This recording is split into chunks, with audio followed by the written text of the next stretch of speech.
I have watched 4,000 people die, not in movies, not in stories, in hospital rooms, in their homes, holding their hands as the light left their eyes. 53 years of practicing medicine taught me something that medical schools never could. Most of those deaths were preventable. I signed their death certificates. I told their families. I carried their stories home with me every night. And now, at 70 years old, I am going to tell you exactly what killed them. And what is probably killing you right now. My name does not matter. What matters is what I have seen. I have spent more time with dying people than almost anyone alive today. I watched patients in the 1970s, the 1980s, the 1990s, different decades, different diseases, but the same patterns emerging over and over again. This is not about genetics. This is not about bad luck. This is about choices. Choices you are making right now, this morning, this very hour, that are shaving years off your life. And the terrifying truth? You have no idea you are doing it. You are probably doing at least two of these things today. Right now, as you listen to my voice. The first killer I identified hides in plain sight. It does not come with warning labels. It does not feel dangerous. It feels comfortable, sitting. In 1981, I started keeping separate notes on my patients. Accountants, secretaries, executives who sat for work versus those who moved throughout their days. What I discovered haunted me for decades. By 1990, I had enough data to know with certainty that someone sitting 8 or 9 hours daily was aging internally approximately 40% faster than someone who moved. 40%. Their blood work looked different. Their hearts failed sooner. Their bodies betrayed them years before their time. The medical literature would take decades to catch up. But I saw it first in the bodies of my patients.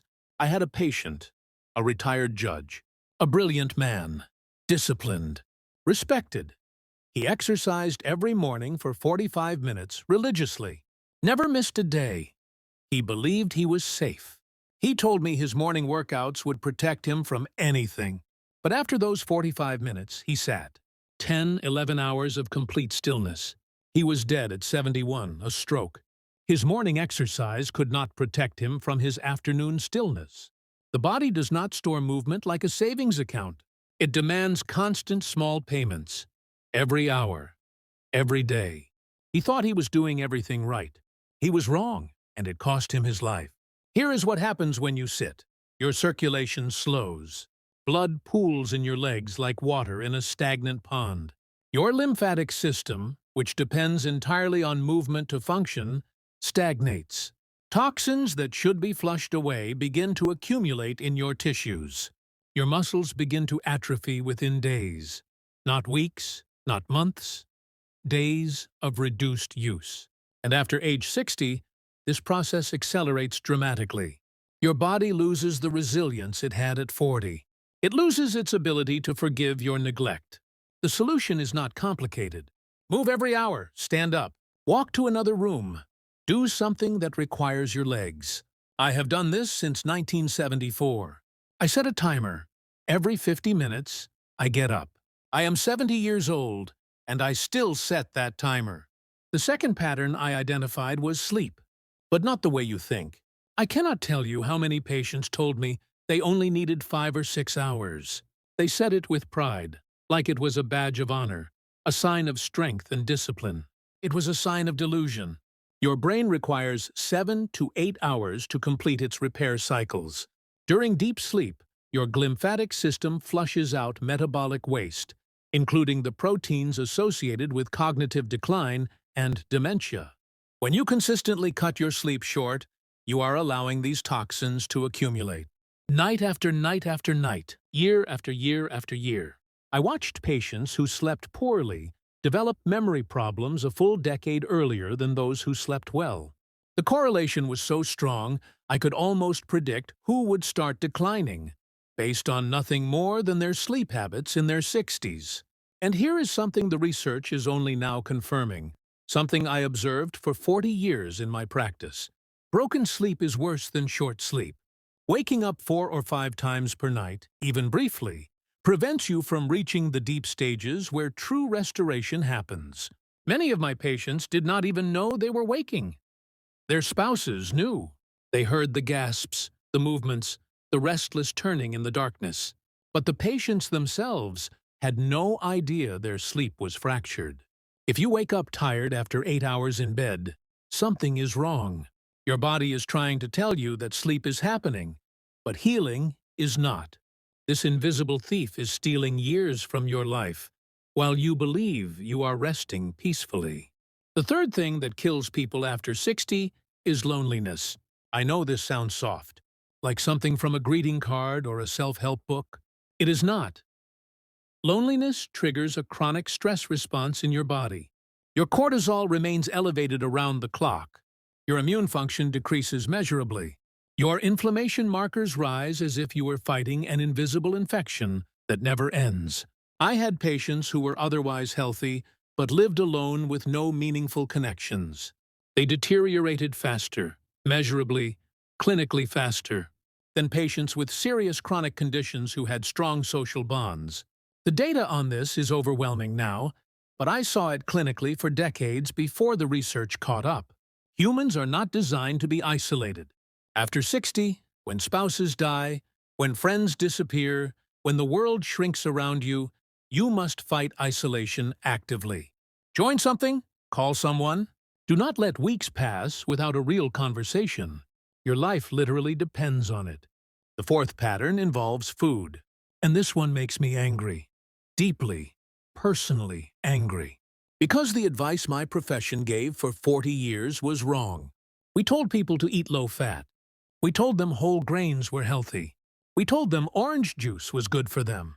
We created a generation of seniors eating toast and jam and cereal for breakfast, wondering why their blood sugar was out of control, wondering why inflammation ravaged their bodies. After age 60, your metabolism changes dramatically. Your insulin sensitivity decreases. Your ability to process carbohydrates diminishes significantly. Foods that were fine at 40 become inflammatory time bombs at 70. Everything we told people to eat was slowly poisoning them.